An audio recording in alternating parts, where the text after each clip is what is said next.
Salut les amis, j'espère que vous allez bien, on se retrouve pour une nouvelle vidéo sur Dragon Ball et aujourd'hui on va critiquer, analyser l'épisode 7 de Super Dragon Ball Heroes qui est sorti cette semaine. On attaque enfin un nouvel arc et qui est plutôt intéressant, déjà d'une part parce qu'on nous avait teasé le retour de Gatai Zamasu, mais pas que, parce qu'on a une putain de révélation avec ce nouvel arc qui est tout simplement l'assassinat de Zeno. Et pour le coup, je vais pas vous le cacher, j'ai un petit peu les boules parce que je trouve ce nouvel arc, donc le conflit universel, très intéressant. Ça commence très bien parce qu'on a un réel scénario et surtout qu'on a un but plutôt intéressant. Là, ce groupe de méchants qui s'est rallié, donc cette team de la zone centrale, donc avec à la tête quelqu'un qu'on ne connaît pas, qui a quand même aux commandes Gatai Zamasu, Kanba et ses deux jumeaux qui a l'air de faire du sale dans l'univers 6, eh bien ça annonce du bon. Ce mec-là a quand même pour but de tuer Zeno. Pour être totalement transparent avec vous les amis, normalement vous le savez depuis le premier épisode de Super Dragon Ball Heroes, on est sur un anime promotionnel, un anime commercial qui n'est pas la suite de Dragon Ball Super. On le voit très bien avec l'arc Planète Prison puisque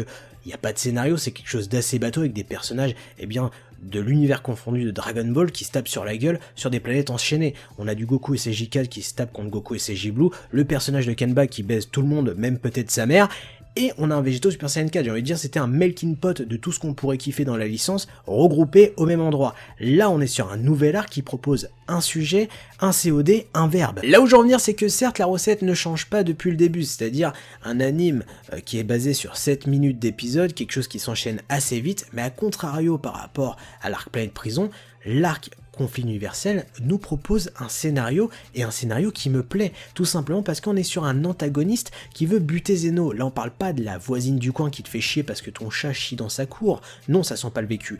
Là on parle d'un mec qui veut tuer Zeno. C'est le roi de tout, c'est le mec qui joue aux billes avec les univers, et là, ce mec propose à Gatai Zamasu d'aller tuer Zeno. Et pour le coup, je trouve ça très intéressant parce que d'une part, on a le retour de Gatai Zamasu, quand même qui est un personnage assez charismatique de l'essence Dragon Ball Super, mais pas que, c'est aussi celui qui s'est fait buter par Zeno, donc forcément, il a une haine face aux mortels et face à Zeno, et surtout, on nous propose enfin cette problématique que tout fan de Dragon Ball Super s'est dit à un moment donné, puisque depuis l'apparition de Zeno, je pense que tout le monde s'est posé la question, comment tuer Zeno? Alors bien sûr, pour l'instant, on ne sait pas si Zeno va périr de cet antagoniste, est-ce qu'il a trouvé le moyen de tuer Zeno, parce que je rappelle tout de même que c'est le roi de tout, et le mec qui crée tout, détruit tout quand il veut, tu vois ce que je veux dire, c'est un peu Dieu dans Dragon Ball.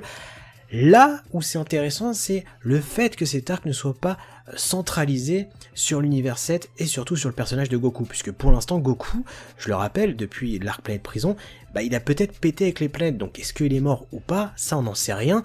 Là où c'est intéressant, c'est qu'on démarre cet arc avec un Vegeta qui veut sauver l'univers 6 qui se fait attaquer par deux jumeaux qui ressemblent à des bébés mutants. Alors j'ai fait des recherches sur Wikipédia, comme tout le monde, pour en savoir plus sur Oren et Calmin, donc ces deux jumeaux qui ressemblent à Baby.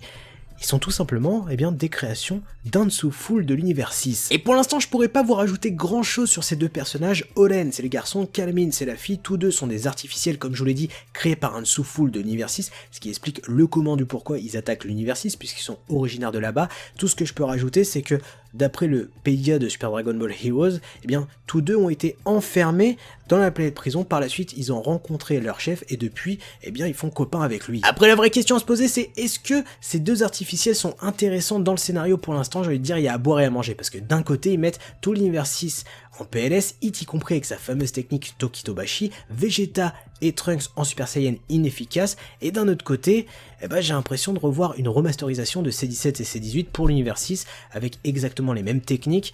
Alors peut-être que ça risque d'être intéressant dès qu'ils vont dévoiler leur botte secrète à l'épisode prochain, mais pour l'instant, c'est du bof bof. Mais très clairement, rien n'est perdu, je reste sur alerte tout simplement parce que j'apprécie leur chara design. Ils ont ce côté contre-pied que Akira Toriyama aime bien faire avec les méchants de Dragon Ball. Soit ils ont des évolutions, soit ils ont des chara design totalement pétés, mais ils arrivent à mettre totalement tout le monde en PLS. Si on part du principe que tous deux ont la même faculté que Baby dans DBGT, ça peut foutre un sbull total par la suite dans cet arc. Alors est-ce que ça serait pas la clé pour prendre possession du corps de Zeno? J'en sais rien parce que très honnêtement, je ne vois pas comment Gatai Zamasu et l'autre boss peuvent tuer Zeno. Mais après on peut partir du principe que dans Dragon Ball tout est faisable et peut-être que Zeno a bel et bien une faiblesse qui est peut-être connue par ce nouvel antagoniste de ce nouvel arc. Alors est-ce qu'ils vont jouer la carte de la facilité avec la possession de Soulful pour par la suite pouvoir tuer Zeno? J'en sais rien. Dans tous les cas, dites-moi en commentaire si vous avez une idée de comment tuer Zeno, parce que c'est vraiment une question très intéressante. Mettez hashtag révélation oh my god comment tuer Zeno, vous énoncez un objet, une technique qui pourrait potentiellement selon vous tuer Zeno. N'oubliez pas de liker, de partager, de vous abonner à la chaîne YouTube. Sur ce, moi je vous laisse, tchuss!